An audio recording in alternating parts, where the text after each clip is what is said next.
Do you believe people can really change? Or do they just get better at hiding things? At my daughter's wedding, they sat me in the very back, behind relatives I barely knew, behind neighbors I hadn't spoken to in years, and when I asked why, the woman with the clipboard smiled thinly and told me, "You're only the wallet here." I sat down because what else was I supposed to do? Stand up and cause a scene, wave my hands and shout that I was her mother, the one who carried her when she had asthma attacks as a little girl. The one who drove 3 hours in the middle of the night to bring her forgotten laptop to college before her first big exam? I swallowed it down, sat there quietly in the folding chair that wobbled against the polished wooden floor, and forced myself to breathe. The music started, and I looked up expecting the sight every mother dreams of, her daughter walking toward the altar, her face glowing, her eyes brimming with nerves and joy. And yes, she was radiant, but the arm she clung to wasn't mine, it was his. Her stepfather. The man who married my ex-husband's new wife barely 5 years ago. The man who knew her as a teenager and somehow decided he had earned the right to take my place in that moment. I felt the air leave my lungs as if someone had punched me, but I didn't gasp, didn't move, didn't let anyone see the way my hands trembled in my lap. I wanted to stand, to shout, to tell her this was wrong, but I thought of the whispers that would ripple through the pews, the triumphant look on her stepmother's face, the smug smile she would flash when she leaned over later to remind me that family is more than blood. I thought of all of that, and so I stayed put. My silence burned like acid, but I let it eat through me quietly. Every second of that walk felt like a betrayal being carved into stone. I remembered the nights I worked double shifts to cover her braces, the months I went without buying myself new clothes so she could go to cheer camp, the hospital bills I paid when she broke her arm during softball. I remembered sitting alone at my kitchen table, exhausted, bills spread out like battle plans, and telling myself it was worth it because one day she'd understand. One day she'd know I was the one who never left. And now here I was, invisible in the back row, while another man walked her forward into her new life. The priest's voice carried over the crowd, solemn and full, but it blurred for me into a dull hum. I barely registered the vows, the promises, the gentle laughter of the guests when the bride and groom stumbled over their words. All I could hear was the thundering of my own heart and the echo of that woman's words, "You're only the wallet here." That was the role they had carved out for me, the silent financier, the ATM in heels, the woman who gave without complaint but wasn't worthy of acknowledgement. When the couple kissed and the church erupted in applause, I clapped along like everyone else, because what choice did I have? My palms stung from the force of it, but I didn't stop. And yet, as everyone stood and the music swelled, I didn't join in the celebration. I stayed seated just long enough to watch them walk out together, her hand in his arm, her head leaning slightly toward his shoulder as if it belonged there. The guests filed out, but I stayed still, eyes fixed on the aisle, replaying the years of my life that had been erased in one carefully orchestrated gesture. Outside, at the reception, the humiliation continued with a casual cruelty that almost felt rehearsed. My name card wasn't at the head table, not even near the front. It was tucked on a small round table next to the restrooms, as if I were an afterthought. I sat beside a distant cousin who kept asking if I was still doing that little job I had left years ago, and I smiled thinly, sipped water, and tried not to grind my teeth. Across the room, my ex-husband's wife laughed loudly, tilting her head back so everyone could see the pearls at her throat. The stepfather held my daughter's hand proudly, as if he had been the one steadying her through every scraped knee, every late-night panic, every heartbreak. I didn't touch the food. I didn't raise my glass during the toasts. I listened as people clinked their forks against crystal and cheered for the speeches about family coming together and new beginnings. Every word was a reminder of how completely they had decided to erase me. But here's the thing: I didn't argue, didn't demand my place, didn't stand up and fight for recognition. People assumed my silence was weakness, but they were wrong. My silence was deliberate, and it was the only weapon I had in that moment. Because while they were busy shoving me into the shadows, they didn't realize that I already knew something they didn't. Something none of them were prepared for. Something that would change the way my daughter looked at all of them, and maybe even at me. And that's why I stayed quiet, why I sat there in that wobbling chair, why I let the stepfather take my place and didn't stop him. Because sometimes silence isn't surrender, it's the opening move. And trust me, my move was already in play. I spent the ceremony rehearsing all the ways I could have defended myself if I were the sort of woman who throws a drink, flips a table, and gives the violinist something tragic to write home about. Yet the truth is that I am the kind of woman who reads contracts, remembers who signed what, and keeps screenshots in a folder named after a salad so nobody ever opens it, which is how you survive after divorce without losing your mind or your savings. Years of split holidays taught me to smile when I wanted to scream. Years of tuition invoices taught me to count backward from 50 while clicking submit payment, and years of being told to be reasonable taught me that reason, when used by people who benefit from your silence, is just a pretty ribbon tied around their convenience. I was the one who refinanced the townhouse to cover my daughter's braces and the university deposit, the one who taught her how to replace a tire on the shoulder of a highway at sunset when AAA said they were backed up, the one who sat on the kitchen floor with her while she cried over a girl who lost a friendship bracelet and then pretended she had never promised anything. And I can tell you with a straight face that none of that earns you a seat near the aisle when a new wife wants a tableau that photographs well. The stepmother is the kind of woman who believes volume equals status and pearls equal character, and she drifted through the reception like a parade float with a theme, introducing me to people as the biological mother, which is a phrase that sounds clinical until you realize she is using it like a demotion, and each time she said it I felt a small click inside me, not anger exactly, more like the notch on a ratchet tightening toward a setting that holds. I had already eaten my pride during the seating fiasco, so I let the waitress whisk away my untouched plate and I sipped water as if that were a choice and not a survival strategy. And I watched the stepfather practice the expression of a man who has earned a moment that cost him nothing but theater, because he did not hold a feverish child upright in a steamy bathroom while the inhaler hissed like a tiny dragon. And he did not sit up nights comparing scholarship deadlines with calendar reminders and a bank account that looked like a bad joke. The thing about open bars is that they are not truly open. They are legal agreements with corks, and long before this event, when I was still naive enough to imagine I would get to pin a boutonniere or at least ride in a shuttle that wasn't the last one, I signed the base contract for the venue and the standard beer and wine package because it was cost-effective and perfectly fine for the majority of guests who drink the photograph, not the glass. Then, in a flourish of triumph weeks later, the stepmother forwarded the manager an addendum for premium spirits, typed a line about place the host's name as mine for coordination, and CC'd me for the optics, perhaps assuming I would be impressed by her largesse and the way she wrote signature cocktails with capital letters as if they were nobility arriving by carriage. I filed that email under Caesar in the salad folder, added a quiet reply to the manager confirming receipt, and tucked the paper trail away the way you tuck a spare key, under a potted fern. When the toasts began, the best man performed his job with jokes that landed like damp napkins. The maid of honor cried in pretty ways, and the stepmother tapped her glass and delivered a monologue about blended families that had the calorie count of a cupcake and the aftertaste of a sales pitch, and when she finished, she looked at me expectantly, perhaps to savor the optics of my gratitude, which was adorable, because gratitude is not a currency I spend on people who seat me near the restrooms and call me the wallet. I stood up slowly, not because I was unsure, but because every eye in the room finds a moving target, and I wanted them all. I held my glass just below my chin so the microphone wouldn't catch the thud of my pulse. And I said that on days like this you measure love not by speeches, but by receipts, and forgiveness not by hugs, but by signatures, and that tonight we were all blessed to witness generosity with a capital G, since the bar manager had just confirmed to me that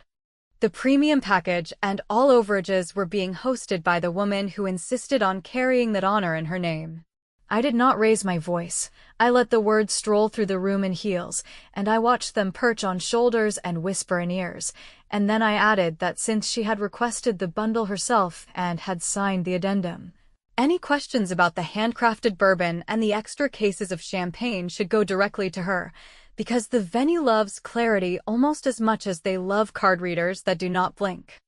There was a ripple, not a gasp, the kind of motion people make when a magician palms a coin and your brain catches up a second late, and the stepmother laughed a fraction too hard, which gave the manager his cue to appear at her elbow with the smiling efficiency of a dentist holding a clipboard, and he pointed discreetly toward the line item that had already galloped past generous into heroic. I sipped my water and glanced at the centerpieces, as if I had just remembered peonies make my eyes water, and the band struck up something cheerful while the stepmother signed something less cheerful. And somewhere across the room my ex-husband pretended he was fascinated by the dessert table, because it is hard to look at a bill when it has your new marriage reflected in it like a mirror you did not order. I sat down before anyone could call what I did a toast, and I let the room reorganize itself around the new gravity. A cousin leaned in to ask what exactly had happened, and I told her that weddings are just theater with invoices, which made her snort into her napkin, and then I laughed too. Not bitterly, but with the kind of relief you feel when a door you were supposed to hold slams itself, and you realize you can finally take your hand away. My daughter looked over, just once, and I read her expression the way only a mother can read a face that she has memorized across decades. There was surprise, a flicker of embarrassment, and something else that looked suspiciously like relief. Which is how you know that love survives spite the way grass survives sidewalks, stubborn and green in places you did not plant it. I would love to tell you that this neat little correction of credit and cost satisfied me so completely that I floated home on a cloud of moral victory, yet revenge, when it is truly clever, is not a dessert course. It is a spice rubbed into the meat hours earlier, and it only works because the heat is still coming, and the part nobody understood. Not the stepmother clutching her pen, not the stepfather adjusting his cufflinks, not my ex pretending to be invisible, was that I had not stood up to settle scores. I had stood up to start a clock that had already been ticking, because there was something about that day, about those signatures, about one line on one contract that did not belong to them at all, and the person who would feel it first would not be me. I left the reception before the sparklers and the staged laughter, not because I was defeated or breathless with hurt, but because I've learned that staying to watch people play at happiness when they have rehearsed your absence into the choreography is a special kind of self-harm, and I am old enough to prefer a quiet kitchen, a chipped mug, and the soft percussion of rain on the window over a dance floor where politeness does the heavy lifting for everyone who should know better. So I drove home with the radio low, let the silence peel away the sticky sugar of their speeches, and opened my laptop to the folder that wears the innocent name of a salad while holding the calories of an artillery room, where vendor contracts breathe like animals that only move when you say the word. Long before anyone ordered monogrammed napkins or practiced the timing of a dip for the photographer, I had made a practical decision that looked like generosity, because that is the camouflage single mothers wear when they are tired of explaining math. I offered to handle the photographer as my gift, not because I wanted control for sport, but because I know that in weddings the person who signs the creative contract defines what becomes permanent, and photographs are not memories, they are evidence. I chose a careful professional who takes great portraits without turning people into lacquered dolls. I paid the retainer from my account, and I negotiated one small clause that nobody else noticed because they were busy with a cake tasting. A clause that said the client of record would approve album text and the public gallery release, not to censor the joy, but to make sure names and dedications were correct, and to avoid the kind of casual erasure that gets published and then lives on coffee tables for decades as if it were fact. On the night I came home, I wrote the photographer a concise note that would have sounded chilly if you didn't know the context, thanking her for the beautiful previews she had texted to my daughter that afternoon, acknowledging how graceful she had been in the chaos, and attaching a clean, corrected album dedication file that used the language my daughter and I had written months ago at my kitchen table over tea and blueberries, a paragraph that starts with "To my mother, who taught me to breathe when the room felt small," because those were my daughter's exact words then, unprompted and clear, and I had saved the draft with a date stamp because I know how feelings can be edited by other people's agendas. The photographer replied quickly, said of course, She had the clause in front of her. She would hold the online gallery until the crediting and dedication pages were finalized, and she would send the private link for my approval before any public release, which meant that for at least a handful of days the stepmother could practice holding a glass in the exact way she wanted for Instagram, while the actual pictures sat in a password-protected folder that did not recognize her authority. I did not write to gloat. I did not wield the contract like a sword. I simply exercised the single ounce of dignity I had arranged for myself long before a seating chart tried to downgrade me to a footnote, and the result was not dramatic. No shouted phone calls that could be overheard by neighbors, no fireworks, no threats. Just a slow, almost imperceptible stutter in the perfectly curated narrative they intended to post by morning. A bump in the road that required a text to me written in a suddenly careful tone, asking whether I might please take a quick look so we can share the joy tonight, and I answered hours later with a polite reassurance that I would review everything the following week when I had time, because if I am the wallet in their story, then they can wait for bank hours. The truth is that I went to bed and slept, not beautifully, because grief is a restless roommate, but without the metallic taste of swallowed words for the first time in days. In the morning my phone showed a handful of messages from cousins and one from my ex full of the hollow cheer men use when they are worried about the next bill, and a longer one from the stepmother that started with "no hard feelings" and ended with "this is time sensitive," which is the funniest sentence you can send to someone you sat by the restrooms, because the only thing time sensitive in my house on Sunday mornings is coffee. I stared at the screen, let the satisfaction pass through me without grabbing it too tightly, and then opened my email where the venue had forwarded final tallies to the host whose name they had on file, which was not mine, and I closed that tab the way you close a book after the hero finally gets to set down her sword. In the days that followed, the aftermath did not look like ash and ruins. It looked like little corrections and quiet consequences, like the florist politely refusing a public tag until the final images were cleared. Like the hotel charging a fee for candle wax on linen because someone insisted on romantic glow without reading the part about dripless tapers. Like the shuttle company emailing a reminder that overtime is billed in 15-minute increments and rounded up for accounting. Simplicity, all of it so ordinary and so deserved that I barely had to lift a finger, and yet the room around their version of events kept quietly shifting, and with each adjustment I felt taller, not because I had one, but because I had stopped hunching. I told myself that was enough, that the album and the gallery release would be the last thing I ever touched. That my daughter could live her life with the people she chose and I would return to mine with my work and my plants and the stubborn confidence that keeps a person upright. And then on a Wednesday night when the sky over the parking lot looked like a bruise, I opened my inbox and found a batch of voicemail transcriptions forwarded from the family plan account I still administer because it was cheaper to keep the numbers together than to untangle them after the divorce, and there they were stacked like dominoes. Her voice turned into text, the punctuation panicked and breathless, lines that said she needed help with something she couldn't type, that she had made a mistake, that she didn't know who else to call, and over at the end the same plea addressed to someone who wasn't me, Dad, please answer, which is how I learned, before anyone thought to loop me in, that silence travels faster than apology and that the next move on the board would not be mine to announce. The first message arrived just after midnight, a long ragged paragraph that read like someone running down a hallway turning on lights and then forgetting why they had entered each room, followed by another at 2 a.m. that apologized for the late hour and then did not stop, a rainstorm of explanations and qualifiers and sudden detours into logistics that told me, more clearly than any confession,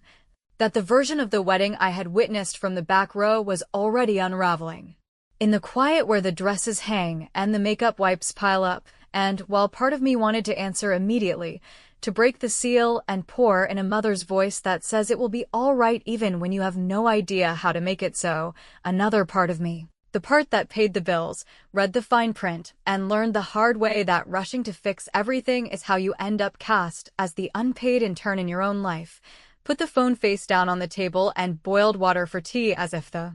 kettle could hold the boundary steady.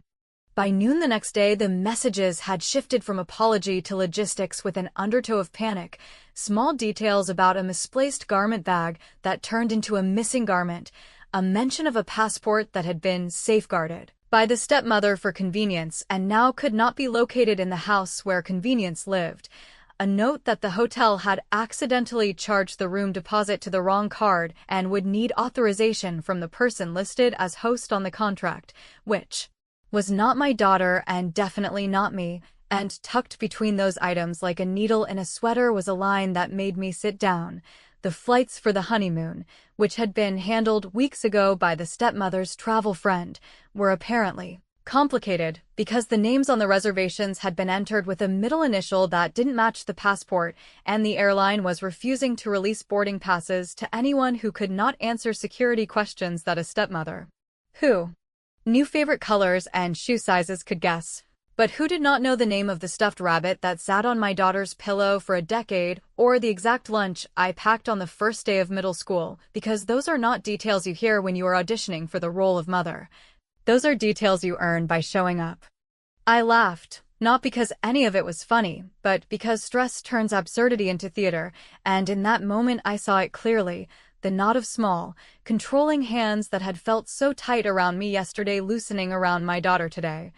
And I felt anger and pity in equal measure, anger at the people who had mistaken pageantry for protection and pity for the girl who had been promised a smooth exit into her new life and was instead learning that the doors in that house locked from the outside. I made a sandwich, ate it slowly, and then opened the one folder that mattered, not the salad archive or the gallery clause,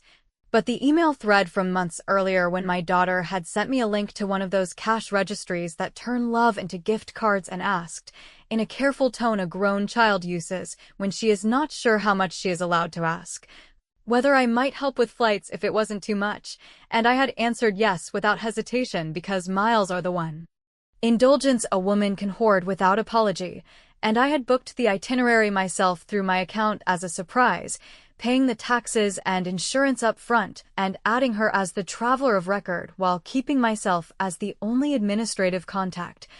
Not to control her, but to make sure that if anything went wrong there would be one adult who could still get a human being on the phone. It took 15 minutes and 2 transfer holds to fix what the travel friend had complicated. I confirmed the names, attached the correct passport image, set the distribution of boarding passes to my daughter's personal email and to the airline app tied to her number, and, because a lesson learned in fire stays learned,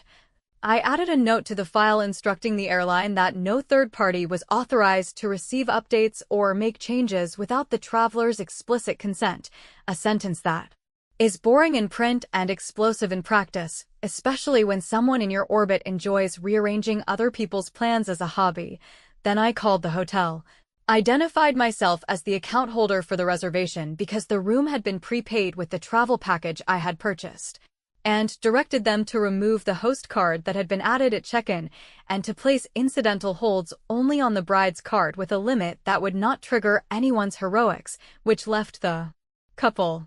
with their own space, their own access, and a quiet perimeter where there had previously been a gate staffed by a woman with a cluster of keys she had jingled like proof. I did not text back with a lecture, I did not gloat, I did not even mention the wedding, because revenge that announces itself is just noise, and I am done making noise for people who never listen. Instead, I sent one line that fit in the subject field of an email, and could be read in an elevator. Check your inbox and the airline app. Your passes are ready. Call me when you land. And I attached the digital insurance card with her name on it and an emergency number that rings to a human being in a building where nobody cares about blended family pageants, because the only thing I wanted more than being right was my daughter safe with a suitcase that opens, a door that locks from the inside, and a ticket that belongs to her. An hour later, a new message arrived. Shorter than any I had seen from her in months, a single sentence with a voice I recognized from years before anyone auditioned for anything, and while I could feel a dozen replies forming in my throat, comfort, scolding, humor to break the heat, A small vulgarity for seasoning. I did not send any of them yet, because some silences are bridges and some are cliffs, and until I heard her voice I would not know which one we were standing on. Meanwhile, somewhere in a tidy kitchen scented like congratulatory candles, a woman who likes to say biological mother discovered that access and ownership are not the same thing, and that the first person I gave my daughter back to after that wedding was my daughter herself. By the time her plane touched down and the airline app confirmed that the luggage carousel had coughed up 2 matching suitcases like a cheap magic trick, my phone had collected a neat little parade of updates from systems that do not care about pride. And at the bottom of that digital flurry sat a voicemail I had not opened yet, the one with the uneven breathing and the careful pauses that tell you someone is trying not to cry in a public place. So I put the kettle on, pressed the message to play, and stood very still while my daughter's voice flooded the kitchen with a confession that sounded less like a speech and more like a damn giving up. She had returned to the hotel room to find her husband at the window pretending to marvel at the skyline while avoiding the subject of money. The stepmother had called twice to ask for photos before the album goes live, and then to mention that the envelope box had been secured for counting at home. The stepfather had left a voicemail full of management words about cash logistics, and my ex, Charm, now shrunk to the size of a voicemail bubble, had suggested they all sit down after the honeymoon to reconcile expenses in a way that would make everybody feel heard, which is the kind of phrase men use when they know a bill is sprinting toward them with both arms outstretched. She said she could not find her passport in the house where it had been kept safe, that the boutique that handled dress preservation had called to confirm who would be paying the express service, because the card on file had bounced twice, that the venue had sent a friendly courtesy email about an unpaid overtime line with a link that didn't open on her phone because the recipient name wasn't hers, and then she stopped, inhaled, and added one sentence that turned the blood in my body into a tide with its own instructions. The stepmother had asked the photographer to replace the dedication page with a joint message from both mothers to symbolize unity, and when my daughter said she wanted to keep the paragraph she had written at my kitchen table, the stepmother had smiled like a pageant and reminded her that as host she would be choosing which version of the day became official, since that is what hosts do when they love their families enough to manage the narrative. I could have called the photographer right then and there and dropped a legal anvil with my name chiseled into it, and I could have forwarded contract screenshots until the stepmother's inbox groaned like a bookshelf.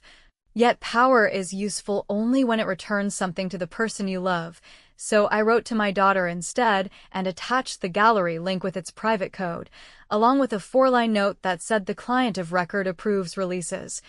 that the dedication drafted months ago stood as written, that the album would wait until she pressed publish, and that no one else could open the gate because I had built the lock for her hands alone. I added a second attachment, a copy of the little agreement I had filed the month before when I realized the loan servicer was going to start calling again.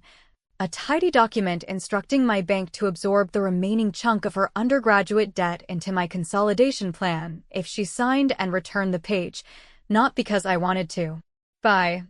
affection or to prescribe loyalty like a prescription, but because the loudest form of revenge is not a scene at a wedding. It is giving your child a capacity to leave a room without asking anyone's permission. While I waited for her to read, I listened to the second voicemail that had arrived while the kettle was still steaming, not from her, but from the florist, who apologized for the delay in public posting and then,